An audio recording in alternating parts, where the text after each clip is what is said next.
Good morning, students. How are you? I hope you are doing good. Third 3.1 exercise. Question number 2. Question number 2 is the coach of a cricket team buys 3 bats and 6 balls for rupees 3,900. Later he buys 3 more balls of same kind for rupees and 1 bat, another bat and 3 more balls. ये 3 more है. अगर किसी की book में कुछ और लिखा हुआ है दिस शुड बी 3. ये करेक्शन है इसमें. 1300 represent this graphically and this. देखिए आपके पास है क्योंकि मालूम करना है. मैं फिर बता दूं आपको रिप्रेजेंट ग्राफिकली एंड ग्राफ पे दिखाना है और आपको इक्वेशन बनानी है. आपको आंसर नहीं निकालना है. पर लेट अस सपोज इसमें ये भी लिखा है and find the cost of each bat and each ball. अगर ऐसे लिखा होता तब क्या करते. तो उस हिसाब से मैं ये क्वेश्चन दिखाता हूँ. देखिए लेट मैं ऐसे लिखूंगा. Let the cost of 1 bat is equal to rupees X and cost of 1 ball is equal to rupees Y. ठीक. फिर उसके बाद इसी तरह से तो मैं कह रहा था ये जो इक्वेशन बोल रहा है एक बॉल बैट है X रुपीज़ का. ये कह रहा है अगर 3 बैट और 6 बॉलें लाई, 6 बॉलें 6Y की हुई, दोनों का कॉस्ट ये 3,900 बन रहा है. मैंने फिर ये ग्राफ बनाने के लिए 6Y को उस साइड किया. आप दो में से एक 3X को भी उस साइड कर सकते हो. Y का वैल्यू निकालोगे. हालांकि बेटर हमेशा रहता है. Good thing is you take X to right. हालांकि लेकिन उससे ज़्यादा फर्क नहीं पड़ता. आंसर सेम आएगा. कोई परेशानी नहीं है और दोनों मेथड ठीक है. पर बहुत सारे लोग X को उस साइड करते हैं, Y इधर रखते हैं. सो X इज इक्वल टू आपने 3 से इसको डिवाइड किया, 3 दोनों को डिवाइड होगा, कैंसिल किया, ये आ गया 1300 माइनस 2Y. फिर आपने वैल्यू दे दिया. Y का दिया 100, X आ गया 1300 माइनस 2 इंटू 100 वो. तो इस तरह से 3 वैल्यू 9th में किया है आपने. ये निकाले. तो इस इक्वेशन का टेबल बनाया जी. जब X है, ये X का वैल्यू है, X है 1100, तो पहले ये लिखना है आपको X, फिर Y 100, फिर इसका Y जब 200 है, ये 200 और तब वो 900 होगा X, और जब ये 500 होगा तो ये 400 ऐसे. तो ये अब ग्राफ पे मैं देने की कोशिश करूंगा. आप देखोगे मैं कैसे देता हूं. आप एक क्वेश्चन में फिर से बड़ा आराम से दिखाऊंगा तो आप 2 मिनट वेट करोगे जब तक मैं ग्राफ बना लूँ. तो आपको क्या करना है, पहले दोनों इक्वेशंस निकालनी पड़ेंगी. देखिए दूसरी इक्वेशन 1 बॉल और 3 बैट कह रहा है क्वेश्चन. 1300 रुपये में ये मैंने वैल्यू दे दी है. वैसे ही पहले इक्वेशन की तरह 9th में आपने किया है. ये टेबल बनाया. तो हमारा अब चेक करना है X का सबसे बड़ा वैल्यू. X का यहाँ पे 1150 है सबसे बड़ा. यहाँ पे 1100 है तो 1150 सबसे बड़ा वैल्यू है X का. Y यहाँ पे इसमें 300 है और इसमें 400 है तो Y सबसे बड़ा वैल्यू 400. तो 1150 और 400 हमें दिमाग में रखना है. क्योंकि जब मैं ग्राफ की कॉपी ले आऊँ, जैसे मेरे पास ये कॉपी है ग्राफ वाली, आप देखोगे मुझे ऐसे वैल्यूज, क्योंकि X मेरा आना चाहिए 1150 यानी 1200 के आसपास समझो. तो मैं अगर यहाँ पे लेता हूँ, फिर लिखता हूँ 100, 200, 300, 400, 500, फिर आगे जगह ही नहीं है. इसलिए मुझे पहले ही सोच के रखना है. मुझे यहाँ से शुरू करना पड़ेगा X एक्सिस, फिर 100, 200, 300, 400, 500, 600, 7, 8, 9, 10, 11, 12. अब ये ठीक है. इस तरह से 400 मैक्सिमम है. 400 जो Y एक्सिस पे. तो अगर मैं यहाँ से देता हूँ तो गड़बड़ हो जाएगी. 1, 2, 3, 4 टॉप पे आएगा. इसलिए ये वैल्यू यहाँ पे कहीं ठीक है. सो दैट मेरा ये X एक्सिस के 11 के 11 वैल्यू. नहीं तो मुझे बहुत छोटा लिखना पड़ेगा. सपोज अब ये 1100 के बदले होता 11,000, तब तो मैं थोड़ी लिखता है 100, 200, 300, 11,000, तो उधर जानीपुर तक लंबा ग्राफ आएगा. इसलिए मैं क्या करूंगा, तब लिखूंगा 1000, 2000, 3000 करके ऐसे. तो कोशिश करनी है इधर स्टेप से ज़्यादा ना आ जाए. मैं कल मैंने आपको बताया था कि शार्प पॉइंटेड पेंसिल होना चाहिए.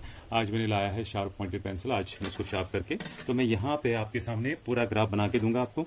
सबसे पहले आप क्या करोगे, सूटेबली सोच के कि आपकी जगह कम ना पड़े, तो पहले ही आपको कैलकुलेट करके रखना है जो सबसे बड़ा है उसको नज़र में रखते हुए. Then you need to draw axis, X axis and Y axis. थोड़ी सी जगह आप इनके एरो हेड्स दोगे. लाइन के ऊपर लाइन आना बहुत ज़रूरी है. ये जो पॉइंट है ये 0, 0 है. इसको ओरिजिन कहा जाता है. ये है 100, फिर 200, 300, 400, देन 500, 600, 700, 800, 900, 1000, 1100. क्योंकि 1150 लेना है तो 1200 तक के लिए काफ़ी है. फिर यहाँ पे आपको 400 मैक्सिमम है तो 100, 200, 300 और 400. आप चाहो तो 2 के बाद भी दे सकते हो, लेकिन उससे थोड़ा सा ट्रबल होता है. फिलहाल ठीक है. अब देखिए हमारे पास जो वैल्यूज़ मैंने लिए हैं वो वैल्यू पहला ग्राफ जो है पहली इक्वेशन का वो है 1100 पे 100. ये है 1100 पे 100 ये पॉइंट हुआ. आप ध्यान से देखोगे 1100 X एक्सिस और 100 है Y एक्सिस. दोनों का पॉइंट आ गया. फिर 500 पे 400 ये है 500 और इस पे 400 समवेयर हियर, फिर उस पे 900 पे 200, ये आ गया 900 पे 200 इसकी सीध में आप देख सकते हो यहाँ पे 900 पे 200, दिस पॉइंट इज 900 पे 200। याद रखो आपको सिर्फ रोल करना है पेंसिल को, ये नहीं बनाना, बिंदी नहीं बनानी, इसका ध्यान रखोगे। ये तीनों पॉइंट्स अगर आपके लाइन में नहीं आते हैं तो आपने कहीं पे गलती की है, इसका ध्यान रखोगे। ये आने चाहिए लाइन में, because linear equation in two variable is represents a straight line on the graph. ये आ गई स्ट्रेट लाइन, और ये स्ट्रेट लाइन किसकी है, इसका नाम है, या चलो इसकी लाइन के डायमेंशंस में बाद में दूंगा। इस तरह से मैं दूसरी लाइन बनाऊंगा। दूसरी लाइन का जो टेबल है वो मेरे पास इस तरह है, 1150 पे 50, ये है 1100, 1150 ये हुआ, और 50 यहाँ पे हुआ, 0 और 100 के बीच में। तो ये वाली लाइन जहाँ पे ये पॉइंट मेरा अगला बना, गोल इसलिए कर रहा हूँ, हो सकता है गलती से कहीं पे पॉइंट वो कंफ्यूज ना करें, इसलिए इसको मार्क करके रखता हूँ। 400 पे 300, ये है 400 और उस पर 300 ये पॉइंट आएगा, 400 पे 300, 400 पे 300, ये तो गड़बड़ लग रही है। देखो मैं एक, हाँ यहाँ पे ये एक एक्सपीरियंस हो जाएगी आपको, मैं 3 पॉइंट क्यों कहता हूँ। सपोज मैंने 2 ही पॉइंट दिए होते तो आप इनको ज्वाइन करते तो आपकी लाइन बन जाती, लेकिन मैंने 3 पॉइंट्स इसलिए रखे। मैं देखता हूँ 400 पे 300, फिर 1000 पे 100, ये है 1000 पे 100, ये आ गया 1000 पे 100। तो गड़बड़ ये है कि ये और ये तीनों लाइन में है ही नहीं, इसका मतलब एक ना एक वैल्यू गलत है।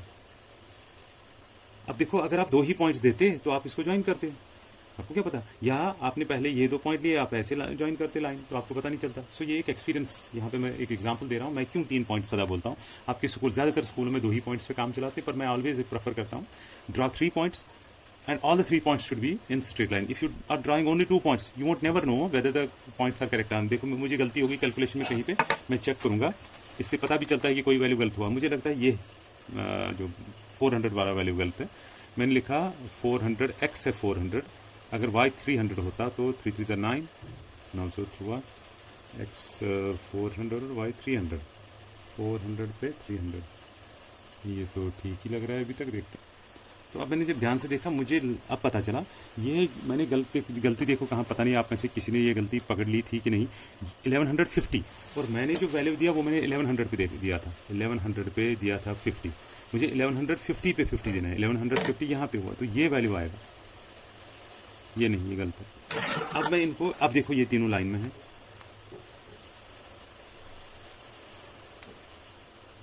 ये 3 पॉइंट्स स्ट्रेट लाइन में आ रहे हैं, आने भी चाहिए। देखिए समस्या एक हुई कि ये कहीं पे कटे ही नहीं इस ग्राफ में, ये 2 लाइंस आपस में इस ग्राफ पे कटी ही नहीं कहीं। हाँ ये कटती यहाँ पे, जब आप इसको प्रोड्यूस करोगे ये यहाँ ग्राफ से बाहर कटे कहीं कटे, तो मुझे ग्राफ में ये पोर्शन दिखाना था इसका, इसलिए क्योंकि मुझे इस जब आप सपोज आपको वैल्यू निकालना है तो आपको ये लाइन्स आपस में इंटरसेक्ट करनी चाहिए, वो तो कर नहीं रही हैं। इस समस्या से बचने के लिए तो आपको अब करके पता चला ये तो मेरा आंसर ही नहीं आ रहा है, ग्राफिकली ये सॉल्व नहीं हो रहा, because lines do not intersect. Parallel भी तो नहीं है, पैरेलल होती तो चलो कोई बात नहीं, तब तो इंटरसेक्ट करती नहीं, लेकिन ये तो करेंगी, पर करेंगी बहुत दूर।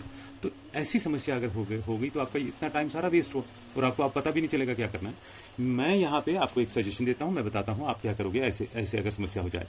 आपको पहले ही इनका कॉमन वैल्यू निकाल के रखना है। सबसे पहले आप ट्रिक खेलोगे, ट्रिक ये खेलोगे कि आप बताओगे कि पहले ये आप चेक करोगे कि ये सोल्यूशन इनका है या नहीं है। एक इक्वेशन आपके पास ये है 3x + 6y = 39, दूसरी है, दूसरी यहाँ पे है x + 3y = 13। तो आप देखोगे ये जो लाइंस हैं, एक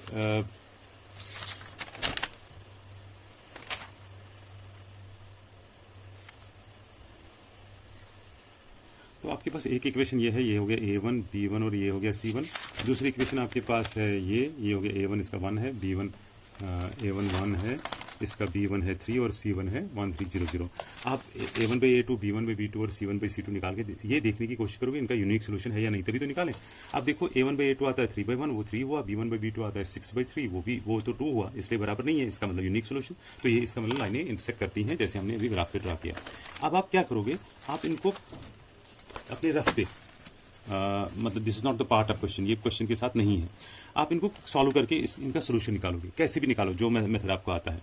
मैं अभी बता दूं, मेरे पास एक इक्वेशन है x + 3y, एक है x + 3y is equal to 1300, दूसरी है x plus 2y is equal to 1300। मैं इनको ये देखो x प्लस 2y जब 3 कॉमन निकालेंगे ना तो ये आएगा x plus 2y is equal to, वो 3 पार ले जाएं तो 30, आप इसको सॉल्व करके कॉमन निकाल के उस 3 को पार ले जाओ, आपको पता चलेगा 1300 आ जाएगा। ये क्वेश्चंस पहले किए हुए हैं इसलिए मैं बहुत डिटेल में नहीं जाऊंगा। सब्ट्रैक्ट करोगे, ये रफली करना है आपको। ये कैंसिल हुआ, 3 में से 2 तो y होगा 0, ठीक। सब्स्टिट्यूट करोगे y 0, 2 में से 1 में, चलो इसमें कर लेते हैं। आप लिखोगे x plus 3 times 0 is equal to 1300, so x भी होगा 1300। इसका मतलब बैट है 1300 का और बॉल मुफ्त है, हुआ ना। तो ये वैल्यू मैं, ये कॉमन वैल्यू मैं इधर देना चाहूंगा। मैं लिखूंगा ये वैल्यू, अब इस छोटा वैल्यू इनमें से हटाऊंगा। देखो अगली टर्न में ये जो वैल्यू है कौन, 1300 और y0, ये दोनों के लिए है क्योंकि ये सोल्यूशन है ना इनका, ये इसमें भी फिट बैठेगा और इस टेबल में भी फिट बैठेगा, इस वाले टेबल में जो दूसरी इक्वेशन का है। मैं समझाऊंगा कैसे। देखो अब मैं इसमें थोड़ा सा चेंज करूंगा, मेरा रफ ही खत्म हो गया, ग्राफ दिखाते दिखाते कहीं और देखता हूँ, साफ जगह मिली कहीं पे। हाँ ये देखो, मैं कह रहा हूँ मेरे पास जो पहली इक्वेशन है x प्लस कितना 2y या 3y, x plus 3x plus 6y 39, 3x plus 6y is equal to 3900। इसका जो टेबल है x और y, मैंने वो टेबल बनाया था ये 1100 में, ये ओमिट करूंगा, ये 3 वैल्यू दूंगा, बड़े 3, 500 to 400, 500 400, दूसरा वैल्यू है 900 200, 900 200, और तीसरा जो मैंने अभी लिया वो है 1300 और 0, यानी बैट 1300 का और बाल मुफ्त में। दूसरी इक्वेशन मेरे पास है, उसी की दूसरी इक्वेशन है ये x प्लस 3y 13, दूसरी equation x plus 3y is equal to 1300। मैं फिर से x और y टेबल जो है इसमें एक वैल्यू, चलो मैं ये फ्रैक्शन वाला वैल्यू हटाऊं, ये जो अधूरा सा है, 400 300 एक वैल्यू आएगा, 400 पे 300, दूसरा वैल्यू है 1000 पे 100, 1000 पे 100, और तीसरा वैल्यू मैं लिखूंगा 1300 पे 0, यही वैल्यू, ये कॉमन बैठेगा। देखना, इसको 1300 दो और इसको 0 दो, LHS और RHS बराबर, इसमें 1300 लिखो, 1300 इंटू 3 हो गया 3900, ठीक है, ये 0 तो 3900 बराबर आ गया। तो ये जो वैल्यू है ये सोल्यूशन, ये दोनों में फिट बैठता है। अब मैं नया ग्राफ बनाऊंगा। देखो एक ही क्वेश्चन में कितना समय दे रहा हूं बताने में, सो दैट आपको बात क्लियर हो जाए, बार बार समझाने की जरूरत ना पड़े। होपफुली जब आप स्कूल में आपको ये कराया जाता है तो वहाँ पे भी शायद समझ में आता होगा, आना भी चाहिए। और जब मैं कराता हूँ तो अगर डिटेल में बताने की कोशिश कर रहा हूँ मैक्सिमम, तो दोनों जगहों पे मिला के आपको टोटल फ़ायदा आना चाहिए कि आपको क्या करना है। देखिए मैं अब ग्राफ डिफरेंट आएगा। मैं या इसी ग्राफ पे जो मैंने अभी तक दिया, यही ग्राफ अब लाइने वाइने नहीं देता हुआ, अब चेंज हो गया ये कि सबसे बड़ा वैल्यू 1300 हुआ। तो अगर मैं 1 2 100 200 300 400 5 6 7 8 9 10 11 12 और 13 चलेगा, एंड तक आ जाएगा, कोई बात नहीं। तो ये हो गया 0 0, ये हो गया 1 2 100 मतलब 200, ऐसे करूँगा 300 400 500 600 7 8 9 1000 1100 1200 और 1300। तो मैंने ऐसे ग्राफ बनाया, आप देख रहे हो, ये 1300 तक लिया यहाँ से क्योंकि अब मेरा बड़ा वैल्यू आ रहा है 1300, और ये 400 क्योंकि जो y है y पे 400 ही बड़ा है। अब मैं वैल्यू देता गया, यही दोनों ग्राफ दोनों यहाँ पे कटते हैं क्योंकि ये तो वैसे भी कटेंगे। ये तो मैंने चालाकी की एक तरीके से, चालाकी मतलब ये कोई धोखा नहीं है, ये एक दिमाग का काम है, आर्ट है ये, कि मैंने पहले ही ये वैल्यू दे दिए और ये मुझे पता है ये आंसर, इसलिए मैंने दूसरे तरीके से आंसर निकाला। वो मेरी मर्जी है, मैं अगर दिमाग मेरा तेज़ है तो मैं ऐसा कर सकता हूँ। ये कोई ये नहीं है कि आपने धोखा दिया, चीट किया, ये नहीं हो। पर आपको वो जो मेथड, जिस मेथड से आपने दिखाया वो साइड में दिखाया, हो सकता है आपके दिमाग में पहले ही आया हुआ आइडिया, उसमें क्या दिक्कत। फिर आपने जब निकाला तो सोल्यूशन आपको ढूंढने की जरूरत ही नहीं है, आपको पता है ये x13 और y0 इसका सोल्यूशन। वैसे भी ग्राफ पे देखो दोनों लाइनें उसी पॉइंट पे तो मिल रही हैं। जब आपको ये सोल्यूशन पता चला तो आप लिखोगे therefore cost of one bat is rupees this and cost of one ball is 0। तो ये सॉल्व हो गई इक्वेशंस, ठीक है। इसका अब काफ़ी टाइम खाया इस क्वेश्चन ने, तो अब रहा इसका सेवन्थ क्वेश्चन में मैं ये इसका थर्ड क्वेश्चन, मैं इसमें ग्राफ बना के देता हूँ, आपको ये इक्वेशंस बना के देता हूँ, ग्राफ आप खुद डालोगे। The cost of 2 kg of apples, आप लिखोगे let the cost of 1 kg of apples is x and 1 kg of grapes is y। तो इक्वेशन एक बनेगी 2x, क्योंकि 2 kg ऑफ एप्पल्स हैं, and 1 kg of grapes and y 1 kg grapes, ये बनता है 160 रुपये। द कॉस्ट ऑफ अगर 4 kg ऑफ ग्रेप्स लाएं और 2 kg ऑफ एप्पल्स लाएं, ये बनता है 300 रुपये। क्वेश्चन बोल रहा है बताओ इसको रिप्रेजेंट करो एल्जेब्रिकली, लेकिन मेरा मानना है कि आप देखो पहले 2/4 हो गया 1/2, यहाँ पे भी 1/2, इसका मतलब दीज, और ये इक्वल नहीं है 1/2 के, इसका मतलब these lines will have no solution, यानी ये पैरेलल लाइनें आएंगी, इसलिए आपको इसको सोल्यूशन निकालने की जरूरत ही नहीं है। आप दोनों लाइनों को डालोगे वो पैरेलल आनी चाहिए, आएंगी भी, और फिर आंसर होगा ही नहीं इसमें, क्योंकि नो सोल्यूशन है। ये मुझे करके बताओगे और ये मुझे अलग से सेंड करोगे, हर एक बच्चा ये अलग से सेंड करेगा ताकि मैं इस क्वेश्चन को चेक भी करूँ। तीनों ग्राफ्स आपको आपके पास होनी चाहिए जो आपका नेक्स्ट क्लास होगा कल। तो थैंक यू।